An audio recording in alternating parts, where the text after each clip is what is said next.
Welcome to the channel. I am Say Hi Paul, and this is another Warhammer 40,000 9th edition battle report. So, what has been going on, and what do I need to tell you? So, for those of you who haven't seen my battle reports before, they have a particular style. They're pretty laid back. I like to describe a lot of what's going on. If you want to know any more detail about what I do and why I do it, there is a video called Welcome on the channel. Feel free to check that out, and that should explain all. The other thing to note about my games is they have a very narrative slant, and as such I use regular house rules. There is a video on YouTube for those if you want to check out why each rule is there. It's called Thoughts on 9th Edition and House Rules. But for the purposes of this game, I have a summary I will briefly talk you through. Okay, many of these will have no effect in the game. The psychic ones won't. I don't put a cap on the +1 on minus or plus to hit wound modifiers. I ignore the coherency check in the morale phase. But I always remove models in coherency anyway, so I only ignore it out of principle. I could actually not have it on there and you wouldn't notice the difference. Don't use command point rerolls. Don't limit the number of times a stratagem can be used in a single phase. And most of these don't count, except for characters can charge with units. So when I have a character and a unit that are together, as in the character's in coherency with the unit, I make a single dice roll for the charge, and they either both succeed or both fail. But we'll come to that in a bit more detail should it become relevant. So, a bit more logistics and housekeeping. Most of the terrain on here is GW. We've got defense lines, bunkers, and so on. That is a kit bash of lots of different bunkers. Aquarium gravel and such. We have some fire and smoke counters. I wish I knew who I got these from, or 1 minute, little bits of gravel sticking in them. Missed that when I was setting the table up. Yes, I bought these a long time ago when vehicles could explode and be wrecked and so on. Oh, I'm messing it up. And they're very handy for that. But today I'm using them to denote things that are on fire or have been on fire and so on. The battle mat is gamemat.eu. What else? Yes, I don't do YouTube comments. If you want to get in touch with me, best way is my Instagram, which has a link below. I say below, other people say link below. I have been unable to find the links below, but I am reassured when I look on YouTube that I have linked to stuff, so you probably know more about how to do that than I do. Objective counters, of which there's one on the table currently, are from cromlech.eu. The dice that I use are from Deployment Zone TV. Deploymentzone.tv. Whatever. Yeah, I think that's right. Okay, so the scenario we are playing is a combat patrol called Supply Drop. The way the rules work is it's a 12-inch deployment on either side of the board, or it could be that way, don't know yet. And there are 3 objectives placed. One placed by the attacker, which has to be there. I think dead centre of the board. I think I'm remembering that right. Oh, I'm going to have to go check in a minute. Anyway, and then the other 2 placed. And in rounds 2 and 3, those objectives are worth 10 points each to control. Starting round 4, you roll a dice to randomly select one of the 3 objectives to remove. In that turn, the remaining objectives are worth 20 points. Then in turn 5, you again randomly remove one of the remaining 2, and then that one is worth 30. I guess from a narrative point of view, you don't know where the supplies are going to land. And, or some supplies land early on, but then the big lot arrive afterwards. So that is the scenario. I just need to double check exactly when you claim it and make sure that thingy is right there, but I'll come on to that later when I'm putting objectives down. So, story-wise, where are we? We return to Archimedes IX, which is the ongoing site of conflict between the 53rd Talon Night Lords and the Fulminators Primaris chapter of Adeptus Astartes. So, this is Chapter 2, Part 3. So, I'll try not to drop any spoilers for Parts 1 and 2, or even Chapter 1 if you haven't seen those. If you don't want spoilers, I suggest going and watching those first, if that is of interest. I just remembered more terrain things I should have said. Hang on. So, jumping about a little bit.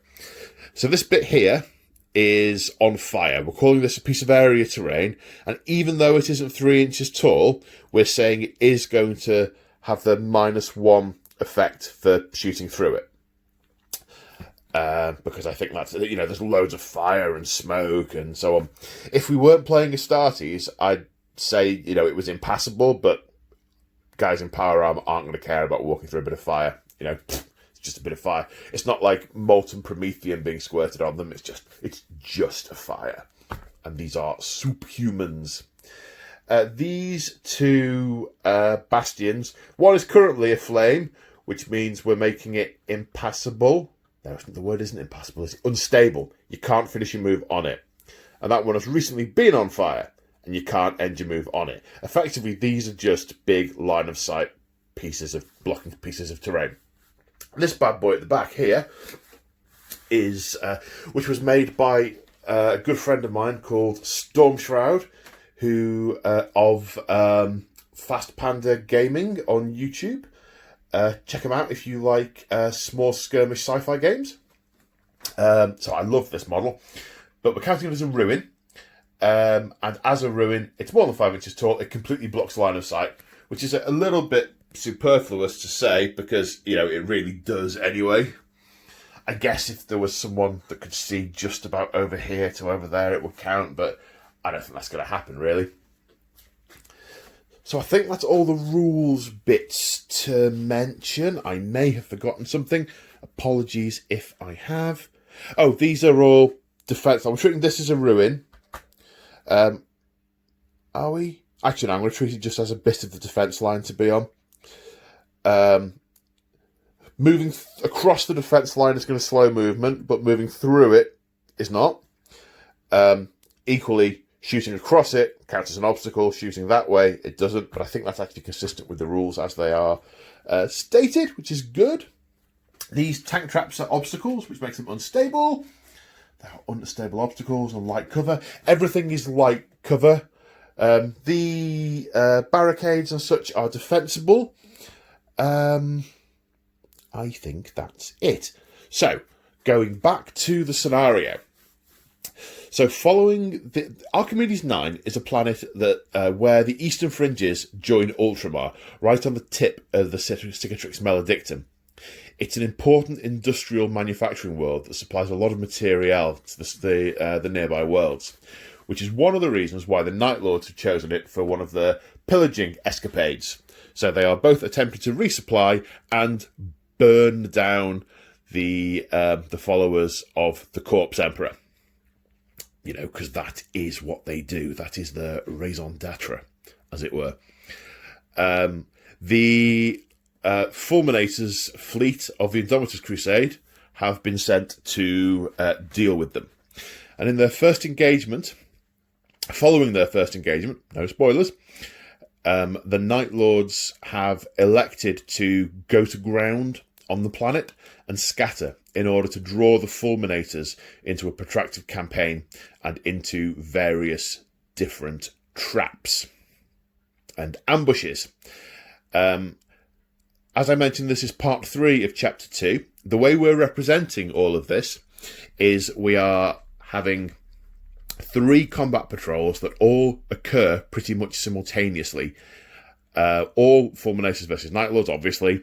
And the outcome of those combat patrols will determine in the story what happens next and the next games that I play. So this particular combat patrol, this area is part of the PDF fortification network, which was overthrown days, weeks ago by the Night Lords when they started raiding and pillaging the planet. Now, the Night Lords a small unit of Night Lords are nearby because they have been hunting for Brother Amethyst the Depraved. The Contemptor Dreadnought took a number of hits to his sensors in the previous battle and had got a little bit crazy, got a bit haywire, and rampaged off. And they've been chasing him down to try and get him under control. And they've been towing a Mechanicum priest around with them to sort him out. And yes, they have become aware that some supplies are being dropped nearby, and they want them. Now, from the Fulminators' perspective, they have split into small patrols and are chasing down the Night Lords. They have seen the presence of an enemy dreadnought on the what's it called? It's not a Vox, the handheld Vox, like a game, but the Auspex, on the Auspex. And as such, they are closing on this area to engage. And that is what we're doing today. So let's go and have a look at the armies. So this is the Fulminators force. It largely consists of units from the previous battle from Chapter 1. Because this chap, Chaplain Abraxas, is really quite a zealot, as you would expect with most chaplains. And in the direct aftermath of the battle, he was in direct command. And so the elements that were there, he pretty much yelled, "Right, onward!" And whilst he is schooled in the Codex Astartes, he's not a lieutenant, he's not a captain, or a chapter master, he's not a battle leader. He is a Puritan. And so he drove his remaining forces on, pursuing the Night Lords into the distance. So these are elements of that force. So what do we have? We have 5 intercessors. Now, this was originally a squad of 10 in the previous battle, and it's quite a challenge to get a balanced list into 500 points in any army, I'm finding at the moment, but especially with Primaris Marines, with sticking to my principle of units of 10. So what I'm saying is that this squad, first squad, has combat squadded, and they are doing a wide sweep. And as soon as the Night Lords have appeared on the Auspex, their other brothers have come racing in. Now, obviously, the Inceptors are very quick. The Dreadnought can run and then some. So the other combat squad will be nearby, and it will get here pretty soon, but it will be after the fight has concluded. So what else to tell you? So we have Honoured Ancient Agamenus, with the same loadout as he had during the previous battle. So he's got the heavy Gatling gun, the mini Gatling gun, a couple of storm bolters, and an Icarus rocket pod. That previous fight, there were 2 survivors of this Inceptor unit. One of them had his armour had been damaged. He managed to swap out his power pack and join the pursuit. So that's why there are 3 of them rather than 5. The other 2 are being tended to by the Apothecary and the Tech Marine. So, Chaplain Abraxas, what does he have? He's up to the Warlord. He has the Imperium's Sword is his Warlord trait, which allows him to re-roll charge distances. And also, in turns in which he charged, heroically intervened, etc., he gets +1 strength, +1 attack. His litany that he is chanting is the Canticle of Hate, which gives +2 to charge rolls to any Fulminators units within 6 inches of him. This is very much, as far as he's concerned, this is very much run forward, smash heretics. And he has his artifact. His relic is the Benediction of Fury, which is basically a better Crozius. So I'll go through the stats on that should it become relevant. The Fulminators have Gilliman's Gene Seed, but because of their inception from the Terran Guard in M32 shortly after the Scouring, and so they were always fighting heretics. And then they were put to sleep by Belisarius and woken up in the Indomitus Crusade, where they have only really fought heretics, primarily. As such, I'm using they're not inheritors of the chapter. They have their own chapter traits. One, they have Bolter Fusillade in order to represent the discipline that the Ultramarines Gene Seed gives them, and also Preferred Enemy Heretics, because they fought a lot of heretics. 3 command points with it being a patrol, and I have my 1 per turn command points laid out ready so I can slide them over as and when. I find that's the easiest way of remembering. I think that is everything to tell you about the Fulminators. Let's go and look at the 53rd Talon Night Lords. So here are the 53rd Talon Night Lords, led by this chap, Mirak the Executioner. Now, normally, what I have is Mirak the Executioner and one other character are members of First Claw. I don't tend to treat them as characters. I treat them as, that's all one unit. However, having scattered after the first battle, some of them have been separated. Some of them have taken it upon themselves to do different things.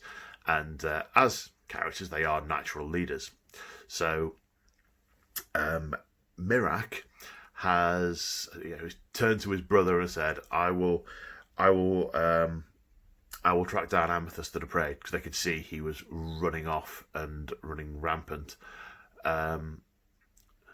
So he turned to I can't remember the other guy's name, Vinkov, the Talon champion, and said, you go and do this. I've got this, brother. I've got this. I will go and recover our brother Amethyst. So he's taken a few of the survivors. Oh, I should have checked that these were all looking good before I turned the camera on, but I didn't. Oops, no, not you, not you, not you, you. Okay, so these are 5 chosen. They are some of his Mirak's brothers from First Claw. The others are still tending to their wounds and repairing their war gear and so on. So we have a mix. We have a chap with a power axe. We have a melter gun, a couple of bolters, and a dude with a chainsaw and a bolt pistol. So that's 5 chosen. 1, 2, 3, 4, 5. Yes, got that right. Over here we have 10th. No, it's not 10th Claw. What Claw is it? 5th Claw. We have 5th Claw, who have survived. Oh, they're all in lines. Maybe if I move the camera like that, they look a bit better. Yeah, there we go. So this is 5th Claw, who are still in relatively fit fighting shape. Again, they've scavenged armor parts. Their enhanced metabolism have kicked into overdrive in order to escalate healing. So this is 10 Chaos Space Marines with a mixture of bolt pistol chainsword and bolt guns, with heavy bolter, a power fist on the sergeant, and something else somewhere. Melter gun. There we go. A melter gun. Then at the back we have Amethyst the Depraved, formerly the Talon the Claw leader of 7th Claw. Yes.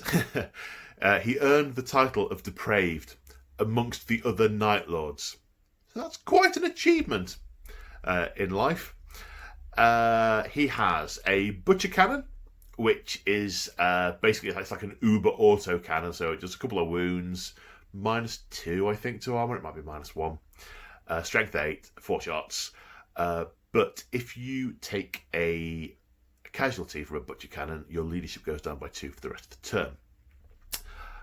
So it's a good complement to the Night Lord's Legion trait, which is Terror Tactics, which lowers your leadership by a point for every Night Lord unit within 6 inches, up to a maximum of 3.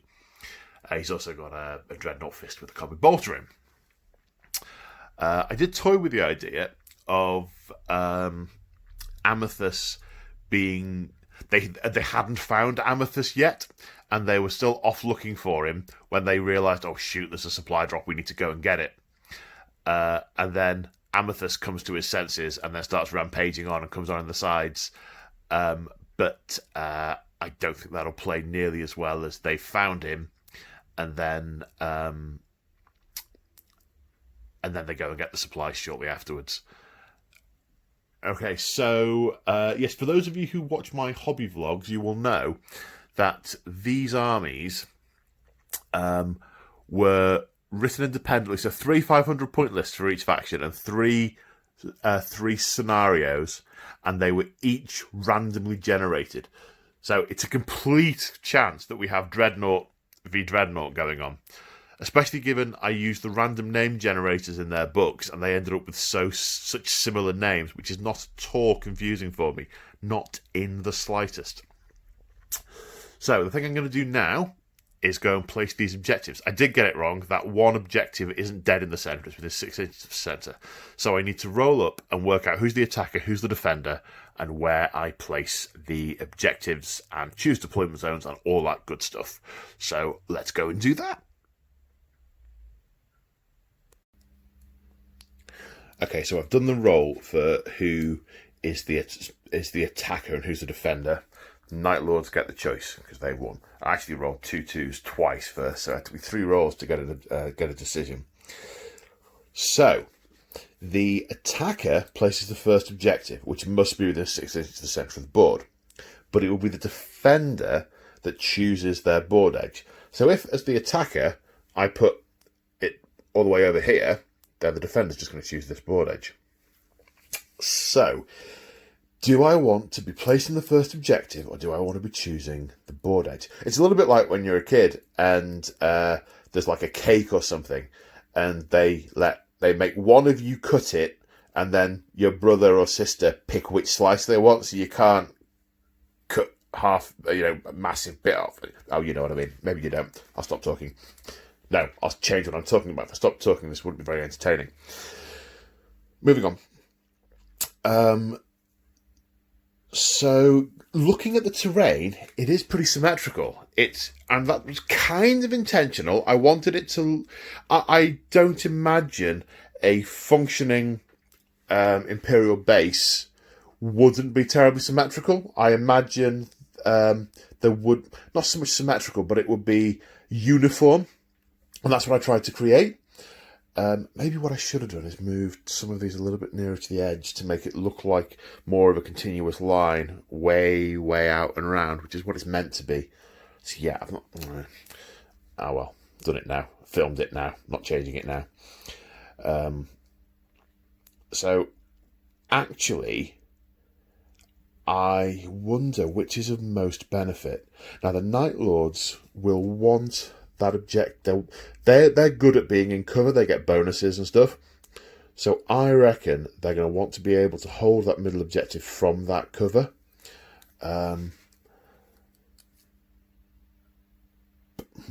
Okay, the Night Lords are going to be the attacker. That means they place the first objective.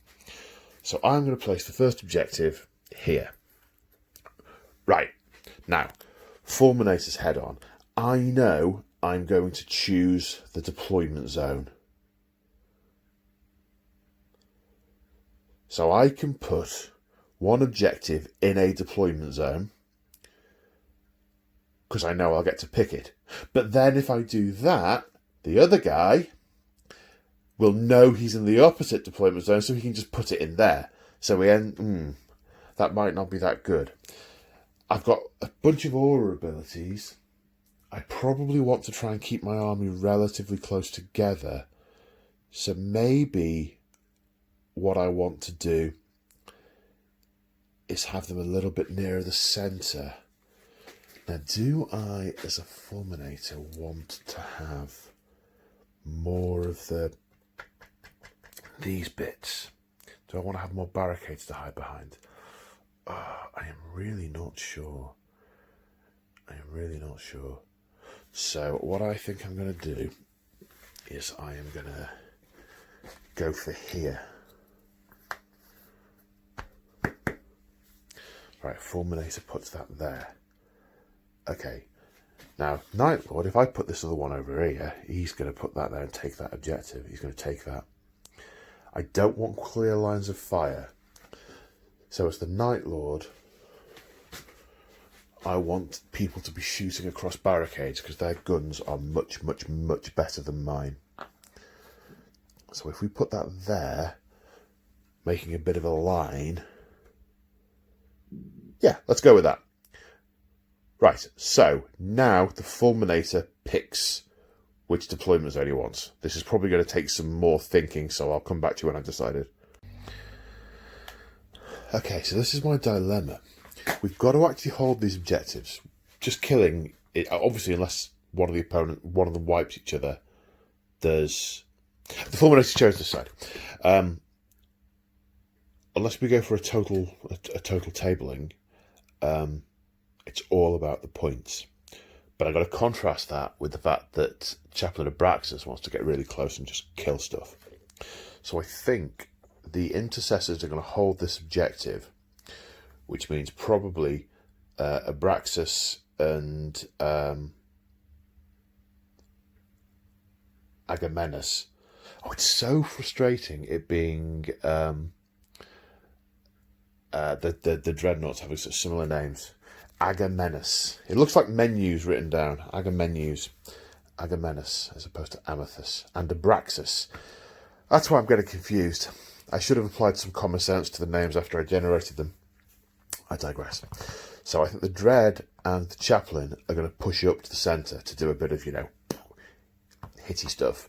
The Inceptors are dropping in, which means they can land on other units, which is good, on other objectives. So I placed those there. That's why I thought, yeah, so that's what the Fulminators are going to do. Right, so Night Lord now. Right, let's do Fifth Claw first. So what are we going to do with Fifth Claw? So I thought, okay, well, what I can do is I can put them here and then push up during the game turns to try and get onto that objective and put some fire into those, maybe charge them. Got a melter gun in here, might be quite good taking out a dreadnought. But then I thought, well, actually, I'm going to leave this objective exposed. But given how the game escalates, how the points escalate, most of the points are going to be scored in turn 4 and turn 5. So I need to have decent board coverage. See, I might, and so this is the dilemma. Do I try and keep my Night Lords all pretty close together and they will hit much harder? They will hit much harder. Or do I try and spread out and try and capture as many of these objectives as I can? I don't know. That's the dilemma. I think I'm going to need early points, so I'm going to have to go onto this objective. Yeah, I think I'm going to have to. I've just realised I didn't go through the Warlord traits for Mirak or the relics or anything. Warlord trait, I can't remember the name of, but it gives him D3 attacks on the charge. And his relic is the Stormbolt plate, which gives him a 2+ save and he always counts as being in cover. Sorry, slight interlude there. I was just looking over at the desk, looking over at what to put down. Yeah, okay.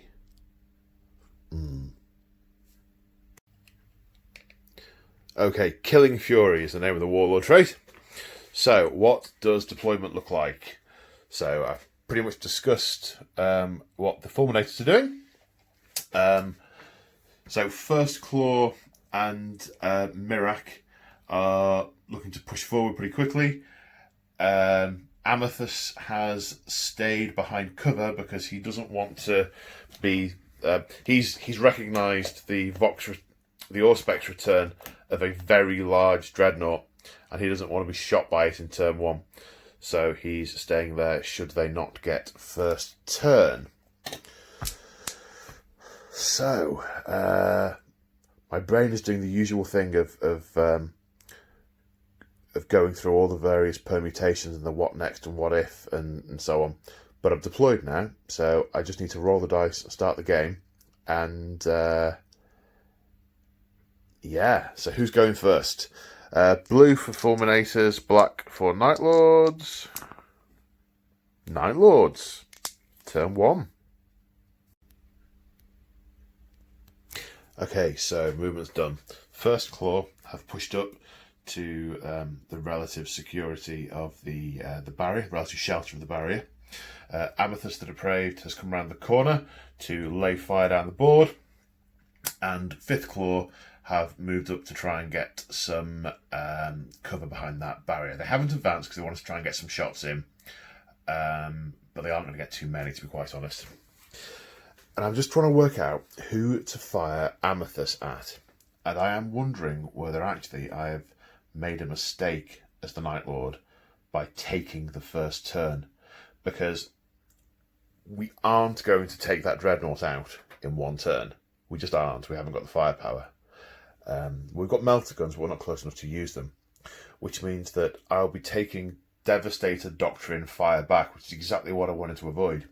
I should have let them have the first turn. And what were they going to do? Move the Dreadnought forward? Okay. Yeah, mistakes were made. Okay, but it's on to the shooting. The easy shots are from Fifth Claw. We have a whole 2 bolters and a heavy bolter into Archimedes. 1 heavy bolter round to save at -1, saving on a 4+. Failed! So, bang! A cable was hit. Oil is leaking. So the dilemma now for the Contemptor is, do I shoot at these or not? Do I shoot at that guy or these guys? Because I'll kill these. I might kill 2 or 3 of them, which would significantly reduce return fire. But you know what? I've started on him. He needs to start taking wounds, I think. If I was going to stand any chance of a fight when it gets close up. So Amethyst will put his Butcher Cannon and his Combi Bolter into Honoured Ancient Archimedes. So 4 saves to take. 2 with Combi Bolters are saving on 3+. They're fine. 2 from the Butcher Cannon. These are 2 damage each and -1, so saving on 4+. 1 fail, 1 save. 2 wounds down. And Fifth Claw put their bolters into him as well and did no damage. So that is the end of Night Lord's turn 1. Let's see what the Fulminators do. So, being driven on by Chaplain Abraxas, they are moving forward. The Intercessors slightly more hesitant because they were already on that objective, and they could fire twice standing still, so would get 2 shots each into these guys. However, if they move up, they still get 2 shots each because they're in half range. They're still on the objective, and they're closer should they be required in a fight. Okay, the Honoured Ancient Archimedes could have gone over here and made it over the barrier for an easier future turn, but that would have made him a lot closer to those Marines, and there is a melter gun there. Now, I know there is a melter gun here, but hopefully he'll be dead in a minute. Unfortunately, Abraxas' litany was not inspiring, so we are not getting the additional +2 charge in this turn. So that is an unlikely charge going to occur there. So now the question is, do I want to try and take out as much of that Dreadnought as I possibly can, or do I want to wipe out the Marines? Well, the first thing I'm going to do is fire the Intercessors at the Marines and see how that goes. Now, they are going to get the benefit of cover because they are within 3 inches of that barricade. So they are going to have a 2+ save, so plus and -1 means they're going to save on 3+, because the Devastator Doctrine is currently in effect, which means that it's only -1 to save. So we're going to do that shooting and see how that goes. So first claw, utilising the stratagem in Midnight Clad, putting them at +1 to hit.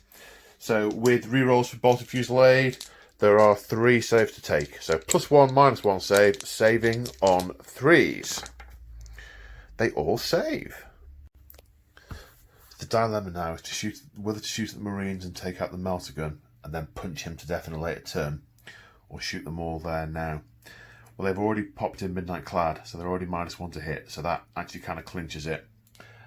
All the fire is going into that abomination. Okay, so that Dreadnought is tougher than we thought. So all the dice have been rolled from the Heavy Onslaught Cannon and the Onslaught Cannon, 3 wounds. Now these are at -2 because the Heavy Doctrine's in effect. Does he get the benefit of cover behind the obstacle? No, I don't think vehicles do. So he's saving on 5s. Oh my word, 1 wound only. Maybe there's a reason he's been alive this long. And 2 from Stormbolters. 2 wounds taken, 8 remaining. Chaplain Abraxas also fired his Absolver Bolt Pistol in and failed to hit, even with a reroll. Rerolling his 1 for Bolted Fusillade. So that's the end of Fulminators turn 1. So we're now on to Night Lord's turn 2, and the points are going to start coming in for these objectives. So the Night Lord scoring 5 points at the start of their command phase, start of their turn during their command phase for holding that objective. Did I say 5 points? It's 10 points. I'm going to go and change that in a minute. I've only written 5 down. It's 10. So the difficult terrain has slowed them down quite a bit, and in order to get onto that objective, First Claw have had to advance, which means they're not going to be charging. What it does mean is the Melter Gun is in range of that Dreadnought, and it's also in Melter range, so it'll hit on a 4. We shall see if that does anything. Mirak also had to advance to try and get into a decent position. Amethyst has not had to advance. He's just striven,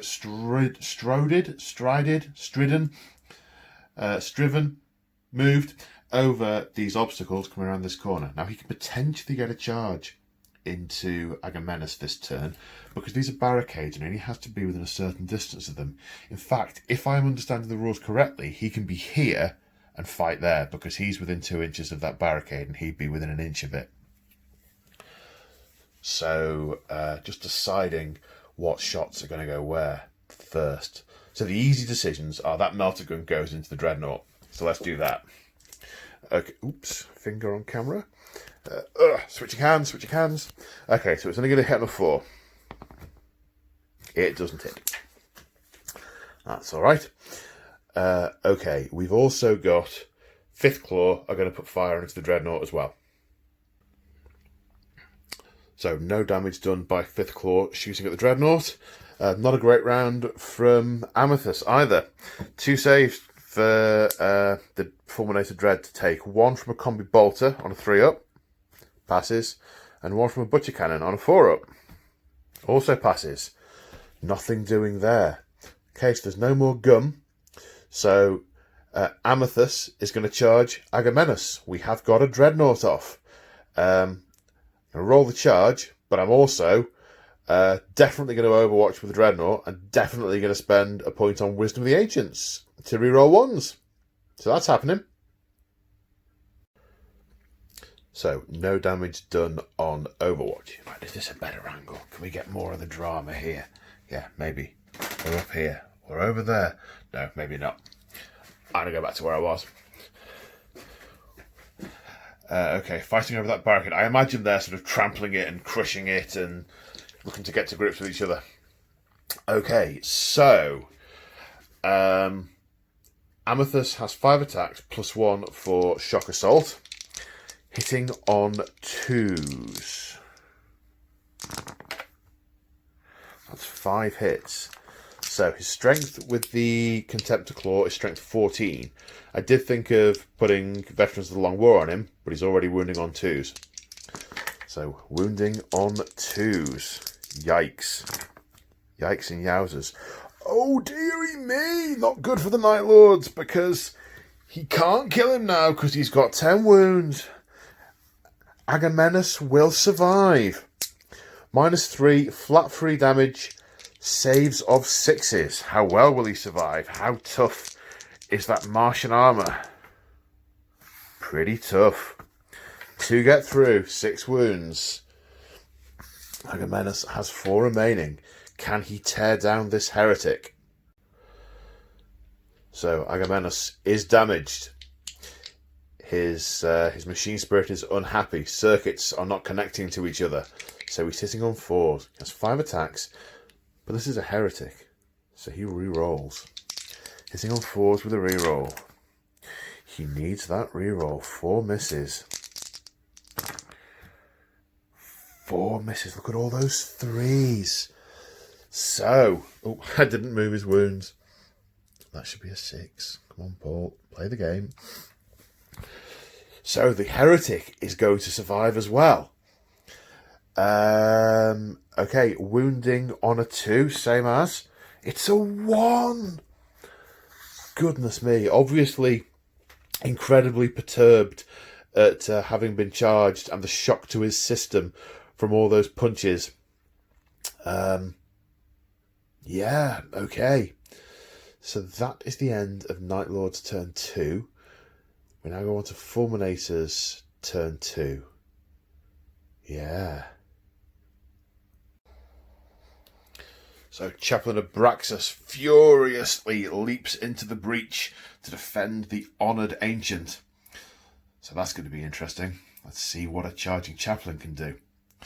He is inspiring this turn, so he's going to get +1 strength and +1 attack in the charge phase. He also gets +2 to his move, so he is going to definitely go straight forward and twonk the guy on the head. The intercessors have been ordered to stay still and obliterate those heretics.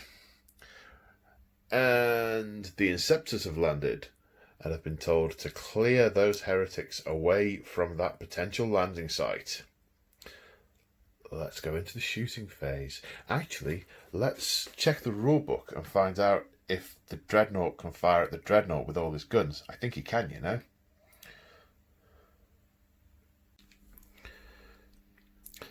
So the Inceptors have opened up on 5th Claw. I think it's 5th Claw. It's 5th Claw. Yes, so 5th Claw, however, are in Midnight Clad for a command point, being -1 to hit. But Bolt of Fusillade still allows for rerolls of 1s. So after wounds, there are a total of 7 wounds. Now they are lovely and snug behind a barricade. Unfortunately, the shots are coming from the wrong direction. So they have 7 saves, and the tactical doctrine is in effect. These are all -2. So they're saves of 5. And they fail 5. 5 Marines are taken out. So that hurt. That really hurt. And the morale phase will hurt as well. Who knows, maybe they will need to be heroic. But the Fulminators are not done. They are laying down devastating fire. These intercessors have spent 2 command points on rapid fire to change all their bolters to rapid fire 2, giving them 4 shots apiece into First Claw. First Claw are in Midnight Clad again. Roll to hit, roll to wound, with all the rerolls and everything. 7 saves to take. Unfortunately for them, they are in cover from the direction of fire. So it's -2 + 1, so -1 in total. So these are saves of 4+. However, there are fewer of them. So I wonder what's going to happen here. Let's find out, shall we? Saves of 4+. 1, 2, 3, 4 fail. 1 remains. 1 remains. Well, it's going to have to be someone who's in range of that objective. It really is. So Brother Archimedes laying down a withering hail of fire from point-blank range straight into the sarcophagus of that heretic dreadnought. We have some saves to take. 2 saves from Stormbolters. 1 fail. That's a wound. 1 save, unbelievably, from the Icarus rocket pod at -1, saving on a 4+. Also fail. That is 2 damage. 3 so far. These 2 are from the Onslaught cannons. -1, saves of 4. Fails 1. That is 4 damage in the shooting phase, taking him down to 4. That is a bracket. And that also means that the chaplain is going to have a much easier time of it in a moment. Speaking of which, charge! 2d6. Can't possibly not be in. And oh, wow. He's keen. Emperor, is he keen? Charging units fight first, but I have to go and look at his stats. So, Chaplain Abraxas barrels into that enemy dreadnought. So, he has 4 attacks base. 1 for Shock Assault, 1 for his Warlord trait. His strength is normally 4. However, the benediction of something or other, the special Crozius, his relic, gives him +2 strength. So that takes his strength to 6. His Warlord trait also takes his strength of a point. So his strength is 7. These are his preferred enemy. So he is hitting on 2s, rerolling 1s. Strength 7, -2 AP, 3 damage. Doesn't look like a good day to be a bad guy. Right then. Okay. Hitting on... Drop dice, never count. Hitting on 2s. Re-rolling 1s. That missed. Okay, so 5. Wounding on 4s. That is 3 wounds. -2 is his invulnerable save of 4+. Oh, no, wait, hang on. His invulnerable save is different depending on when it is. Look at the carpet for a moment. And my foot. Yes, still my foot. Hellfire Reactor. 5+ against shooting. 4+ against... Right. 4+ against melee. So, these are 2 damage each. He needs to save 2 of them to survive. Can he do it? He cannot. 2 get through. 2 damage each. Does he explode? He does not... Oh, hang on. Does he go off on anything different? Containment breach. 6 inches on a 6. No. He is taken down. And things look bleak for the Night Lords. Okay, so the morale phase of Fulminators turn 2. Night Lords are spending 2 points on Insane Bravery, so that he also passes. I'm going to take the test up there. We lost 5. Leadership is 8. To pass. No casualties, no further casualties taken there. Okay, what can the Night Lords do in response? So, start of Night Lords turn 3. They held 2 objectives, gaining them an extra 20 points. And the Night Lords are not going to be cowed by these Imperial dogs. The surviving member of First Claw has taken a bit of cover, but is holding the objective. And Mirak, the Executioner, intends to take heads. 2 of them.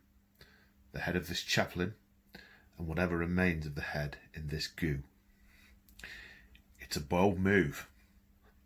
We shall see how it works. Then over here, Fifth Claw. Far from running away. I actually did think of putting them behind the barrier and running away. Far from even thinking about running away. They're climbing this installation to attack these flying whatever things they are. I'm sort of imagining. So rules-wise, you can attack anything. It's horizontal distance and then vertical distance of 5 inches. Now, I'm not sure in all circumstances that'll work terribly well. However, once these guys are up on that platform, I can kind of see them jumping up and holding on with one hand and smacking in at them. So I think that's okay. So the first thing is we're on to the shooting phase. Oh, hang on. Battle round 3 is... Sorry, yes, I'm trying to get the hang of doing the battle round things. Is Abraxas' litany inspiring? It's not exactly relevant, but it is the right time to do it. Yes, it is. He's inspiring. Okay, so first off, the shooting. We've got a heavy bolter being lugged all the way up there. That's going to hit on 4s. I'm not quite sure why I'm rolling these on camera, but I have started, so I'll finish. Did not wound. We have a melter gun. The hiss and pop of superheated air being fired in the wrong direction. There's obviously some kind of hole. Maybe it's melted away a big chunk of this barrier, which is going to make it easy for them to get up there. And then 3 pistols. 3 pistols hit. 2 wounds. I am conscious the light does reflect on these. Maybe I should do it more vertically like this. 2 saves of, that. Yes, I think this is better for dice rolls, having the camera right above. Does that work? Less shine? Yes, much less shine. I'll do that from now on. Maybe that'll be better. Moving on. Already fired this pistol shot. As he's taken cover, it failed to wound. Okay, so now are all the choices. So the Space Marines only have 1 command point. So only the opportunity to do 1 set of Overwatch. Do they fire at Mirak with the Dreadnought? Or do they fire at those Space Marines with the Inceptors? They're both pretty close charges. They're both very unlikely to fail. So it's only one of them they're going to get. I think this guy will probably find that firing a whole load of stuff in there with his chaplain nearby is possibly a bit more hazardous. And he's unlikely to kill them both. They are confident that this heretic won't do it. It's a sort of bring it on moment. One dude, what's he going to do? So I think the Overwatch is going to happen over there. So let's roll some dice. 1 casualty to Overwatch. Obviously, the Inceptors saw the guy with the melter gun and recognised him as an extreme threat and shot him many times. So they are in. Now, the Marines have no points to interrupt. I'm not at that point yet. So, okay, the charge for Mirak into both the Contemptor and the Chaplain. He needs 3 or 4, I think. Ooh. Or that, that will do. He's keen. Oh, is he keen? So let's build up to the main event and start over here. So, with Shocker Start, there's not going to be any interrupting because the only people with command points left are the Night Lords, and they're just spending 1 of them on Veterans of the Long War over here, plus 1 to wound.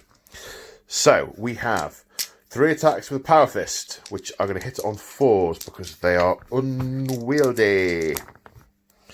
Death to the False Emperor. 2 hits. Okay, Strength 8. Wounding on 3s plus 1, so wounding on 2s. 1 fails to wound. -2 to save, so saving on 5 plus. Saves. That's good new armour there.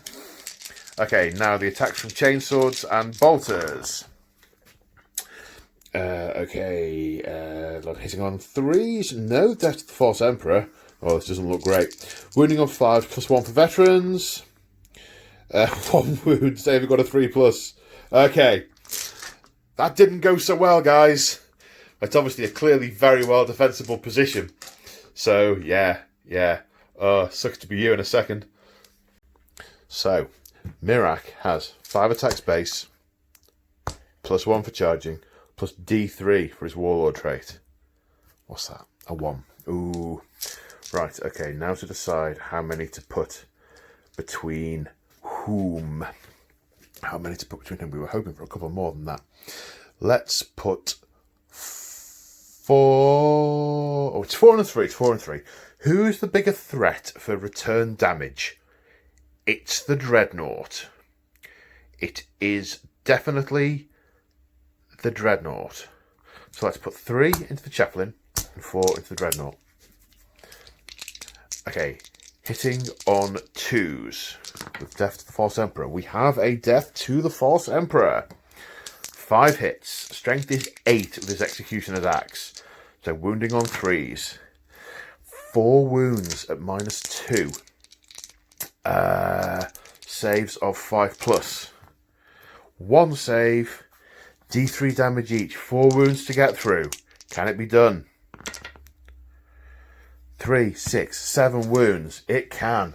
Carve straight into the sarcophagus, severing the connections with not taking the head of Amethys, but severing the connections to the rest of the sarcophagus, to the rest of the body. Does he explode? He does not.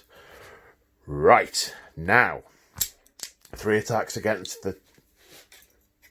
Bloop. 3 attacks against the chaplain. Hitting on 2s. Doesn't look so good. Wounding on 2s. Strength 8. 2 wounds. -2, but the Rosarius, a gift from the Adeptus Sororitas, saving him on 4 pluses. No saves. Oh, hang on. I have just remembered something. I get rerolls against characters. Let me go and check what I get.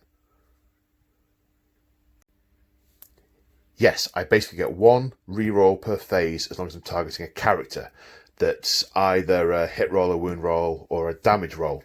So I'm yet to roll those damage rolls. I rolled a 1 for one of his hit rolls, so I'm going to reroll that. Hits on a 2. Wounds on a 2. Okay, wounds. Rosarius save of a 4+. Saves. Okay, so we're back to the damage rolls. 2d3 damage. For 4 damage. I don't know how many wounds he's got. I've got to go and check. Oh no, the tension's killing me. Primoris chaplains have 5 wounds. He is still alive on 1 wound left. And he gets to strike back. Okay, 4 attacks base. 1 for his warlord trait. 1 for shock assault. Hitting on... Is it 2s? It is 2s with a reroll. 2 can play at that game. That is a good job. It's a very, very good job that we don't like heretics. That they are a preferred enemy. Because that's 4 1s. With a reroll. 2s. That's better. Still missed with 1 of them, mind. Okay, strength 7, which means we are wounding this heretic on 3s. That's a lot. That's all 5. Okay. And this does how much damage each? I think it was 2. It was 2 earlier. It's so conflicting, you know, doing this. It's 3 damage. Oh, okay. Yeah, okay. I got that wrong earlier with Dreadnought. He was definitely dead. Yeah, okay. It sucks to be Mirak at the moment because he has to save 4 of these. So, yes, Stormbolt Plate gives him a save of 2+. -2.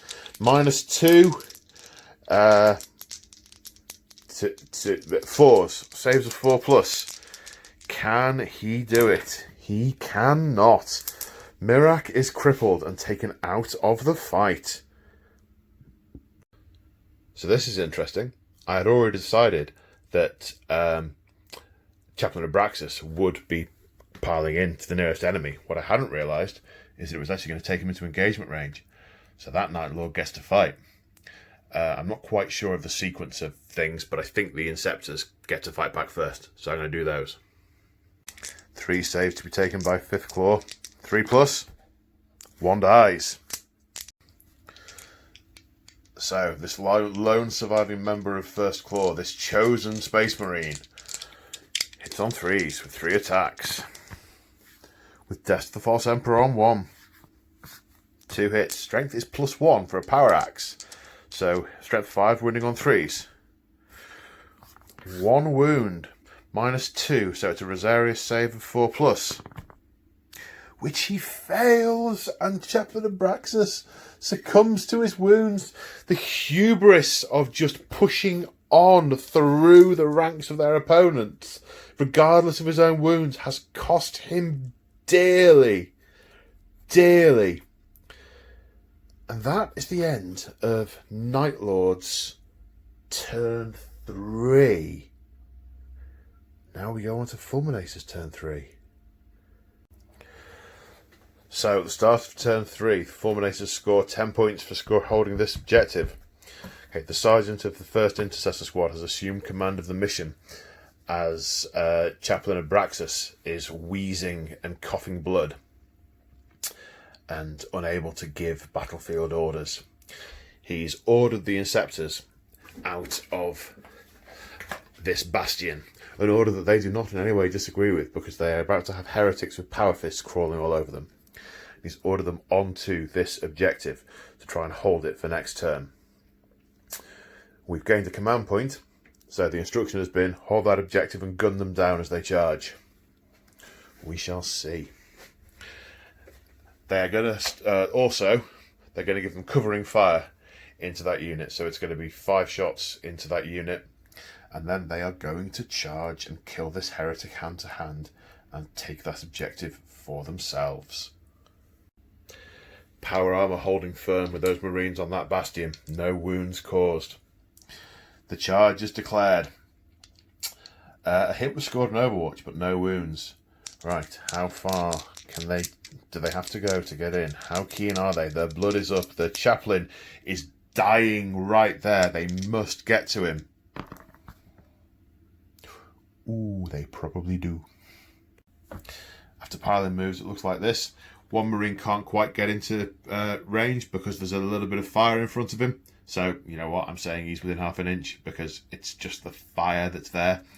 So this is a lot of attacks against one heretic. Can he stand up to him? No. No, he can't. Okay, so it is the start of battle round 4. So as per the rules for this scenario, one of these objectives is going to randomly determined and removed as the protagonists get more of an idea about where all the supplies are landing. So, 1, 2, 3, 4, 5, 6. 5, 6. That's interesting. So, on the one hand, the Fulminators aren't going to hold that. On the other hand, the Night Lords aren't going to be able to take it back off them. And they'd have a long way to go to the enemy objectives. Ooh, what to do? The agony of choice.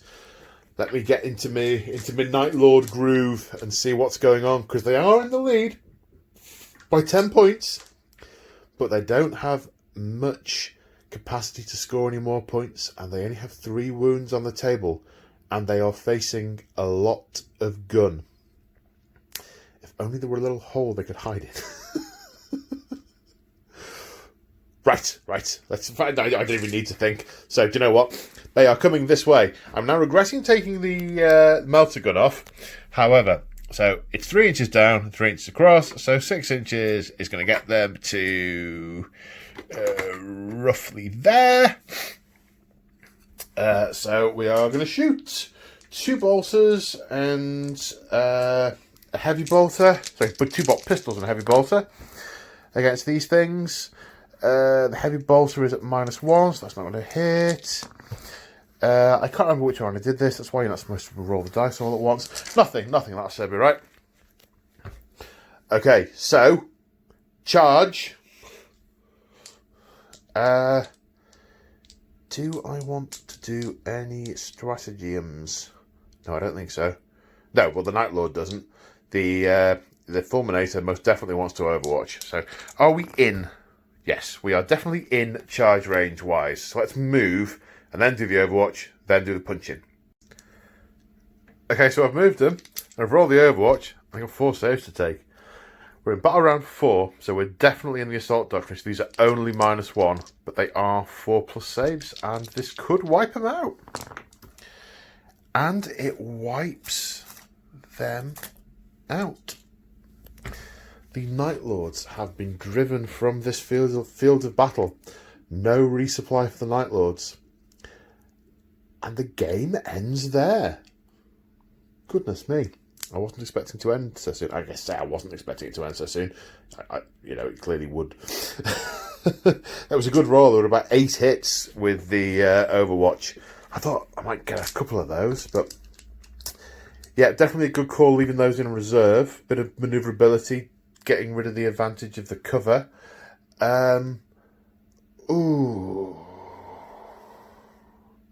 They are a tough nut to crack, these Primaris Marines. A tough nut to crack. But for those of you who've seen parts 1 and 2, it's not been all the Fulminators' way. It's not all gone the Fulminators' way. The Night Lords have had some successes as well. but not here. These supplies are most definitely not theirs.